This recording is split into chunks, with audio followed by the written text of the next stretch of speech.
Assalamualaikum warahmatullahi wabarakatuh. Tabi pun. Halo Tribuners, jumpa lagi dengan saya Sulistia. Kembali di rubrik Business to Business untuk edisi hari ini Senin 19 Oktober 2020. Kurang lebih selama 30 menit ke depan saya akan berbincang-bincang mengenai Business to Business. Kali ini kita akan membahas terkait tips memulai investasi properti di new normal tentunya. Di sini saya sudah punya satu narasumber yang terhubung melalui Zoom. Ada Ketua DPD Himpunan Pengembang Pemukiman dan Perumahan Rakyat atau Himpera Lampung, Pak Tri Joko Margono. Halo, selamat siang Pak Joko.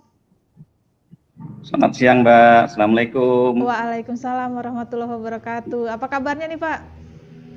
Alhamdulillah, wa syukurillah sehat Mbak. Mudah-mudahan kita semua dijauhkan dari bala ini Mbak, karena sudah amin. Mana.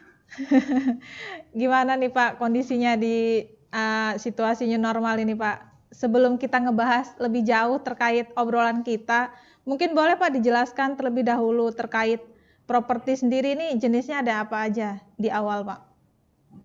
Ya, mungkin bisa saya sampaikan Mbak bahwa properti itu sebenarnya meliputi banyak hal yang berkaitan dengan baik struktur, infrastruktur dan lain sebagainya kan.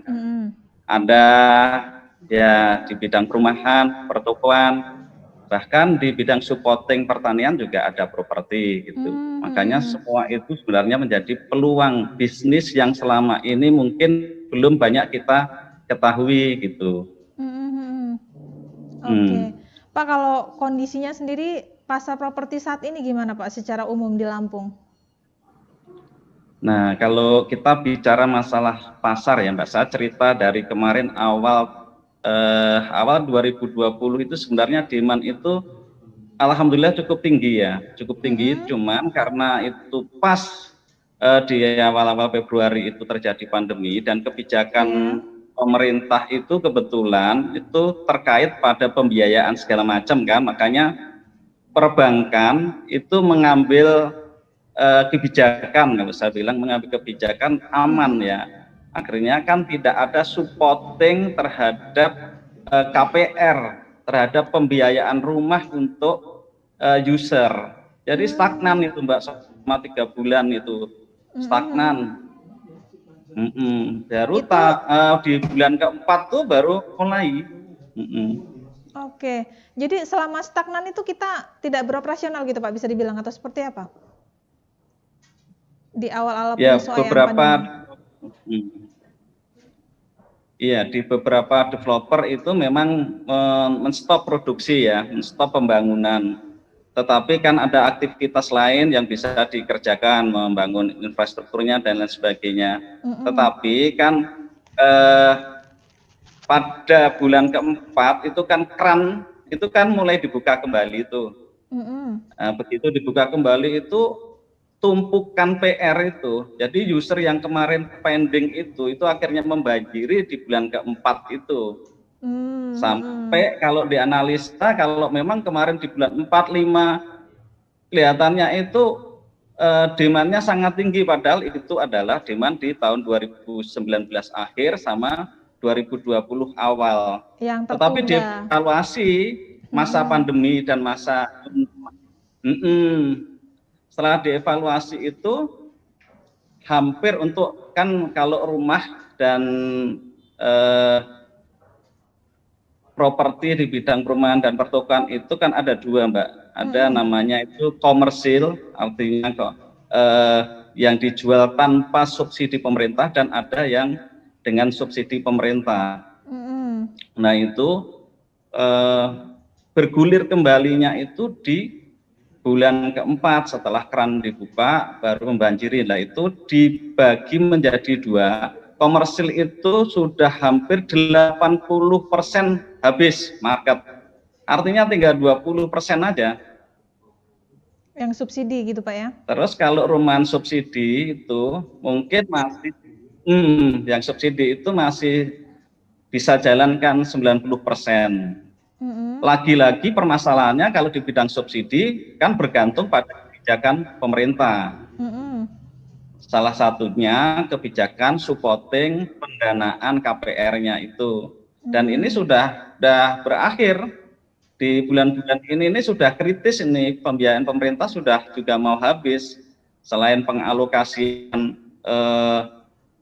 dana yang saya kira belum mencukupin ya untuk mensupport KPR subsidi, juga mungkin pengalihan akibat pandemi barangkali itu. Jadi ini sudah mulai berhenti lagi, ini developer mulai ngerem-ngerem lagi nih Mbak.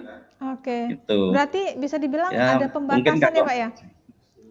Nilai subsidi itu dibatasi gitu maksudnya? Betul. Subsidi itu mempunyai anggaran, misalnya gampangnya di Lampung itu dikasih senilai misalnya 800 rumah. Ya.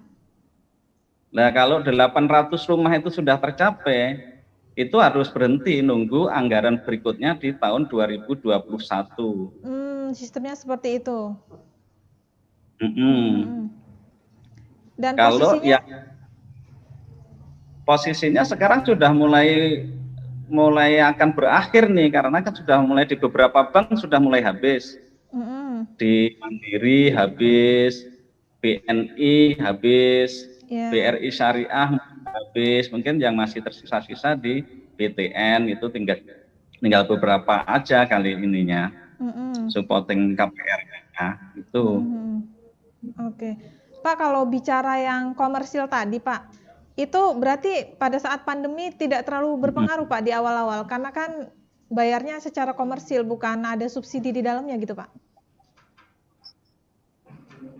Iya, kalau yang komersil itu kan efeknya adalah kemampuan bayar Mbak. Jadi kan dengan efek pandemi itu 80% market komersil itu hilang. Jadi paling tinggal 20% lah. Gitu. Kenapa bisa begitu Pak? Boleh dijelaskan? Nah, yang pertama kan bisnis kan otomatis kan, mohon maaf ini bisnis kan mulai turun tuh. Bahkan kalau boleh dibilang itu kan mati lah Mbak.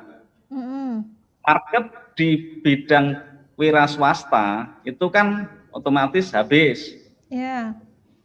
Dan yang baik KPR, perbankan juga sudah tidak mau mensupport dengan KPR buat yang dari wira swasta. Jadi perbankan juga cari posisi aman, ASN dan TNI Polri itu menjadi bidian utama.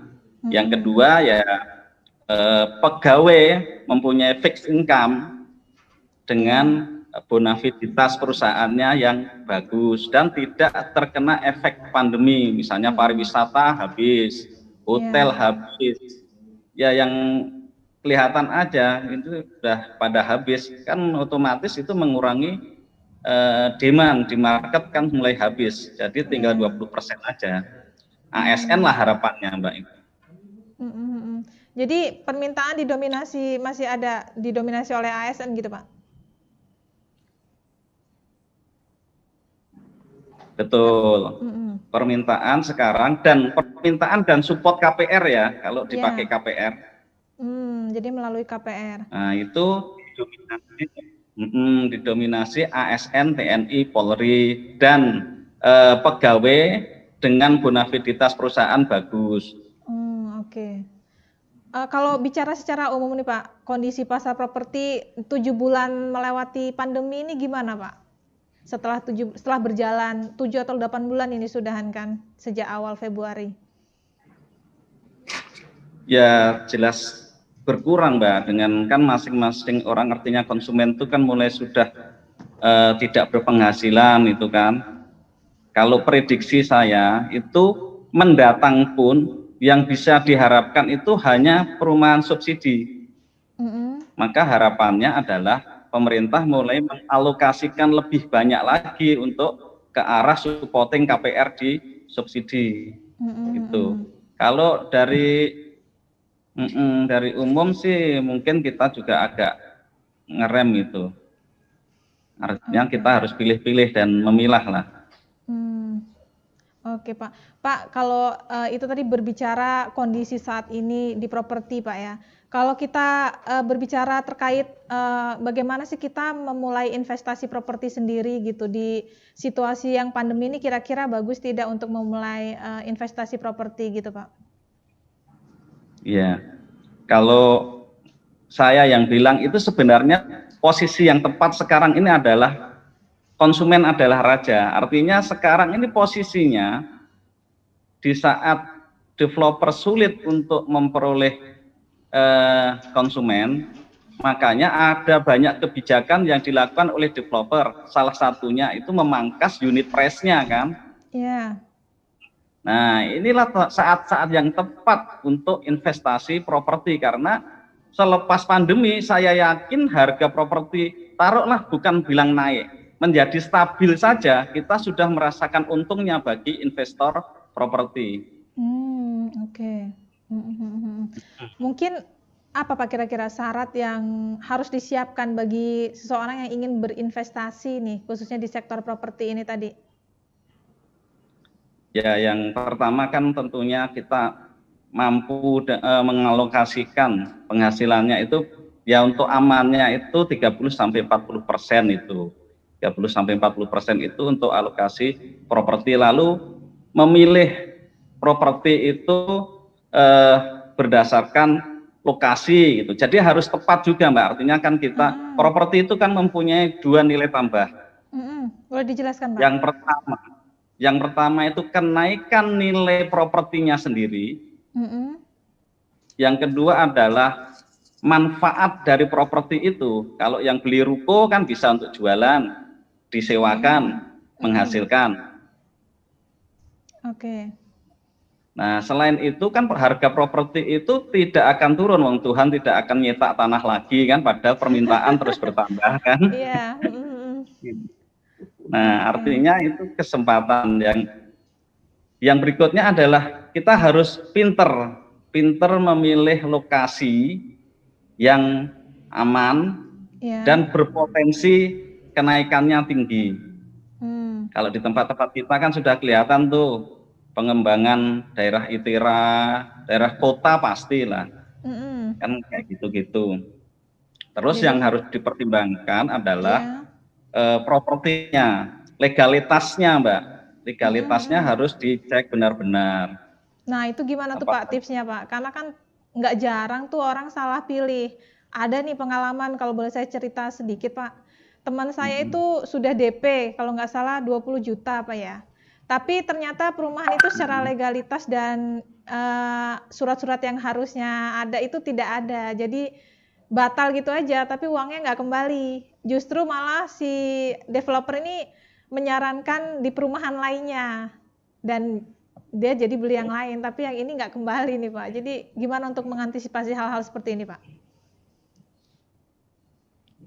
Ya yang pertama kan kita kalau mau bertransaksi itu kita minta Mbak fotokopi legalitasnya. Fotokopi yang legalitas. Pertama IMB-nya.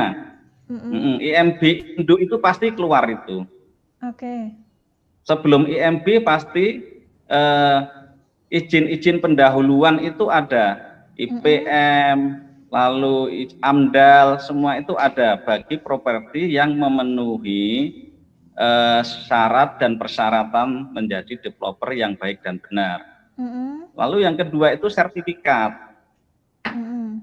Sertifikat itu ada induk dan ada pecah.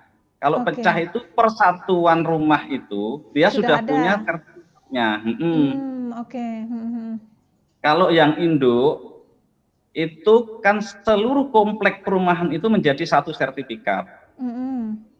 Nah ini harus dipertanyakan ke developer dan di cross check ke BPN kapan pelaksanaannya dan berapa lama bisa selesai pelaksanaan pecah sertifikat itu. Itu dari sertifikat gitu. Terus dari izin begitu juga di AMDAL ini semua bisa dilihat prosesnya. Kalau kita cuma transaksi tidak melihat legal aspeknya, makanya harus hati-hati. Terus sertifikat juga ada dua Mbak. Satu itu hak milik, SHM, sertifikat hak milik, yang artinya tidak akan ada perubahan apapun dan itu bisa diwariskan selamanya kepada anak cucu kita.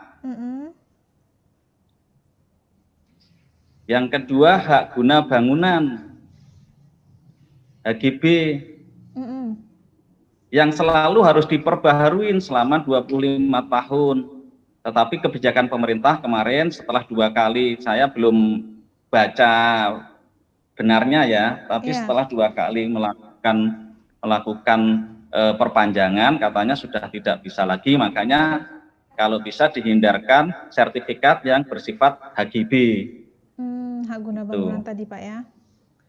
Berarti terus kalau kita harus gimana Pak? Boleh harus berhati-hati juga Mbak. Di saat sekarang ini selain legal aspek itu harga. Kalau mau beli rumah itu harga juga di cross check. Kita senang di posisi 1, tapi kita harus cari pembanding di posisi yang lain. Nah, dengan itu kita bisa mengetahui harga yang layak untuk properti itu berapa dan potensi kenaikannya berapa bisa diketahui itu kalau kita mau berinvestasi di bidang properti. Iya. Terkadang kan konsumen ini awam Pak ya sebelum berinvestasi, jadi kerap ketipu daripada berhasilnya gitu. Oke Pak, kalau kita bicara terkait penghitungan nih Pak, tips yang bisa kita share terkait bagaimana sih penghitungan yang matang gitu untuk kita investasi, baik itu berinya kredit atau cash? Iya. Kalau beli cash itu udah sangat enak Mbak, selain legal aspek dan syarat-syarat kita berinvestasi tadi yang di depan tadi, itu tinggal satu, kita bandingkan unit price-nya dengan yang lain. Itu sudah sangat enak. Dulu ada cerita yang lucu-lucu itu, orang nyimpen punya simpanan aja, yang memberikan rumah buat simpanannya aja untung gitu Mbak. Setelah kan untung itu.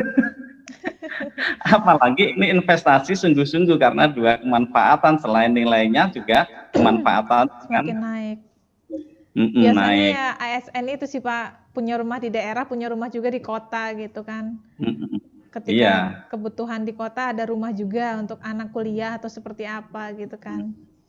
Betul. Pak, kalau kita bicara secara umum di Lampung nih Pak, daerah mana aja sih Pak yang penyerapan propertinya itu tinggi? Ya, yang pertama itu daerah Korpri dan sekitarnya, Sukarame. Yang kedua itu Tanjung Seneng Mbak. Tanjung Seneng itu kan sudah mulai mengarah antara selatan dan ini, terus bagian Haji Mena itu udah tinggi juga, kecuali kalau di kota-kota kan sudah mulai sempit tuh lahan. Iya. Ya, yang daerah seberang bypass gitu masih layak lah dan berpotensi banyak kenaikan. Nah, dulu siapa yang nyangka itu Tirtayasa itu bakal seperti itu kan? Iya. Nah, arahnya untung Mbak. Untung kan mulai ada flyover. Siapa yang itu potensinya gede sampai ke Karanganyar. Artinya kan gitu yang di Kota Madya itu. Dan Natar itu juga sekarang mungkin memang kalah dengan Lampung Selatan yang di dekat dengan ITERA ya. Tetapi nantinya Natar itu akan menjadi besar karena selain potensi pecah kabupaten itu Pak ya. Terus banyak sarana dan prasarana berada di Natar. Natar dekat dengan Kota Madya lagi Mbak. Strategis mau kemana-mana nggak terlalu jauh Pak ya. Betul. Pak boleh nih punya pintu tol, punya bandara, punya mall. Oke, Pak boleh ditegasin lagi nih Pak terkait tips syarat memulai ketika kita sebelum berinvestasi properti, misal perhitungan keuangan dan lain-lainnya gitu Pak, supaya kita jangan sampai nanti beli properti tapi macet di tengah jalan gitu Pak. Ya.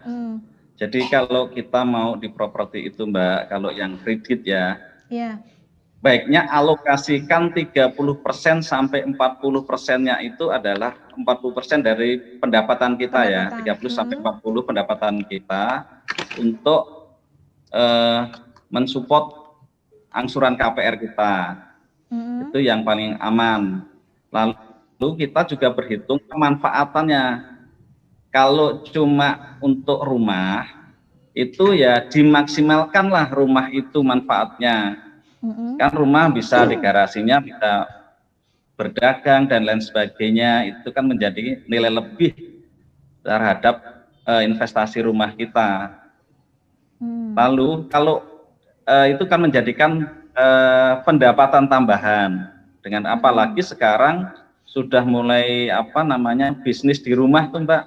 Iya. Bukan lagi from home, itu ini worknya bukan from home lagi, itu yang pegawai-pegawai, tetapi bisnis mulai semua di rumah. Oke.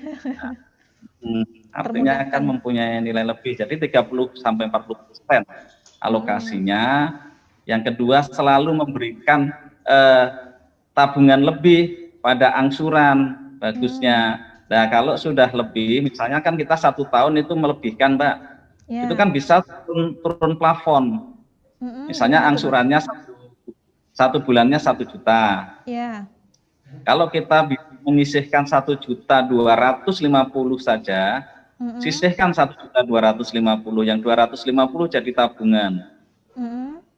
Nah, nanti di akhir tahun kita minta turun plafon 250 kali dengan misalnya 12 atau kali 2 tahun, nilainya berapa? Turunkan plafonnya. Nah, besok dengan turun plafon itu angsuran menjadi lebih ringan. Angsurannya juga turun karena pokoknya berkurang. Jadi kalau bahasa awamnya itu harusnya kenanya sekian, bunganya turun gitu Pak ya, yang harus dibayarkan gitu. Iya. Ini kadang yang kurang dicermati. Angsuran turun, bunga. Iya Pak, terkadang ini yang kurang dicermati oleh para calon investor yang hendak berinvestasi properti ya Pak ya. Iya Mbak. Oke. Makanya Pak, sebenarnya kita bisa membuat aman bisnis kita, bisa membuat aman investasi kita dengan kedisiplinan kita. Tuh. Kuncinya nggak nunggak-nunggak lah Pak ya. Kalau nunggak kan ada relaksasi juga dari pemerintah tuh Mbak. Iya, tapi bebannya numpuk di belakang Pak ya. Ya jangan sampai nunggak lah, maksudnya paling bisa tenang itu nggak nunggak gitu Mbak. Oke Pak, ini satu hal sebelum kita closing yang mungkin menjadi harapan dari asosiasi terkait industri properti ke depan ini Pak, seperti apa? Silakan Pak. Ya, ini Mbak. Yang pertama kita kaitannya dengan perizinan ya. Kalau bisa kan ada ketentuan baku yang mengatur perizinan di bidang properti itu dengan nilai-nilai yang pas. Artinya tidak ada yang biar, hanya kita dasarnya transaksi itu NJOP di sono, ya NJOP, atau dasarnya namanya area, zona, ya zona kan gitu, tapi ditentukan baku dan berlaku sama, karena persaingan properti itu menjadi bias manakala ada, mohon maaf, dalam tanda petik like dislike atau perkoncoan lah. Itu satu. Terus yang kedua, memang pemerintah dalam kondisi seperti ini mesti memberikan insentif lebih kepada dunia properti. Selain dia menjadi penggerak ekonomi, juga menjadi pengaman Mbak, pengaman buat kemampuan bertempat tinggal, karena kalau ini tidak disanain juga akan menjadi riskan. Nah, makanya pemerintah diharapkan memberikan kontribusi lebih, misalnya peringanan bunga, terus khusus di bidang properti, lebih khusus lagi di bidang MPR, masyarakat berpenghasilan rendah, itu disediakan subsidi yang cukup. Jadi seperti itu kita berharap benar. Jadi nanti kalau memang pemerintah sudah memberikan insentif lebih, kalau seperti sekarang ini kan sudah permintaan banyak, ternyata dananya habis. Itu kan menjadi kendala. Terus harapannya mesti ada banyak kemudahan di dalam pengurusan perizinan. Benar banget, tanpa tentunya tanpa meninggalkan aspek-aspek keamanan dan aspek-aspek hukum yang berlaku di daerah setempat. Itu mungkin begitu Mbak, harapan kita dari asosiasi dan kawan-kawan dari asosiasi juga ini dalam kondisi seperti ini juga sangat prihatin Mbak. Iya. Kita itu Himpera itu ada sekitar 85 developer di bawah kita. Itu tersebar di seluruh dan Lampung. Berharap itu bergulir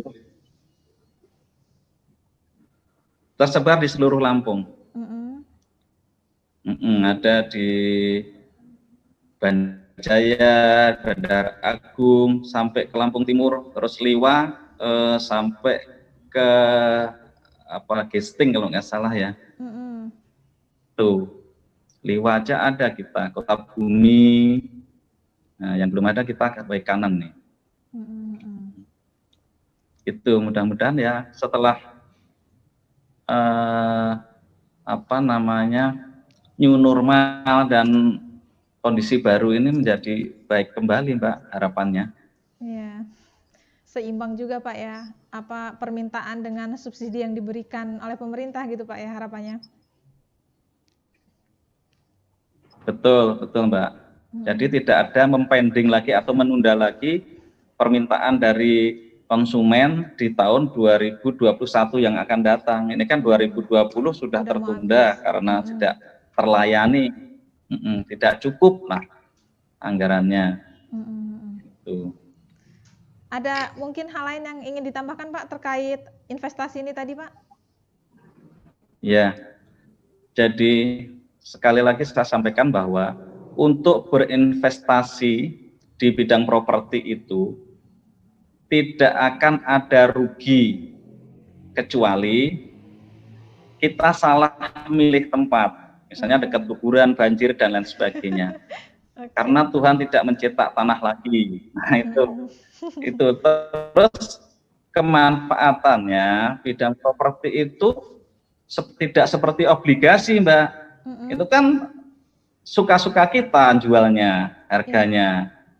Kalau saham, obligasi dan lain sebagainya, bahkan emas pun pasarnya sudah tertentu, kenaikannya sudah tertentu.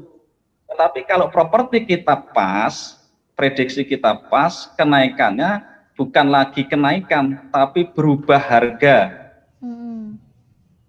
Kalau masih ingat itu di Waihalim masih ada yang orang ngangsur dengan angsuran 50.000 per bulan. Bayangkan 50.000. Nah, sekarang 50.000 itu dapat apa? Iya, benar-benar. Nah, makanya jangan ragu-ragu, apalagi di masa sekarang kalau yang punya duit, menurut saya segeralah berinvestasi di properti. Gitu. Terima kasih nih Pak Joko sudah berbagi tips dan juga sharing terkait bagaimana sih cara investasi properti. Mudah-mudahan lain kesempatan kita bisa ngobrol lagi nih Pak terkait investasi seperti ini. Terima kasih nih Pak Joko. Ya, terima kasih juga Mbak. Terima kasih juga Mbak Sudis. Iya. Tribun menakan. Iya Pak, siap. Terima kasih Pak. Tribuners, usai sudah jumpa kita membahas terkait investasi properti di new normal nih. Perbincangannya cukup seru, obrolannya juga cukup mengalir. Mudah-mudahan bagi para calon investor yang hendak berinvestasi khususnya properti bisa mengambil pelajaran dan juga tips bagaimana sih harusnya kita memilih investasi properti yang tepat sehingga nilainya dari tahun ke tahun akan meningkat untuk semisal akan dijual kembali. Demikian bincang-bincang bisnis to bisnis kali ini. Sampai jumpa di pekan depan. Terima kasih. Wassalamualaikum warahmatullahi wabarakatuh.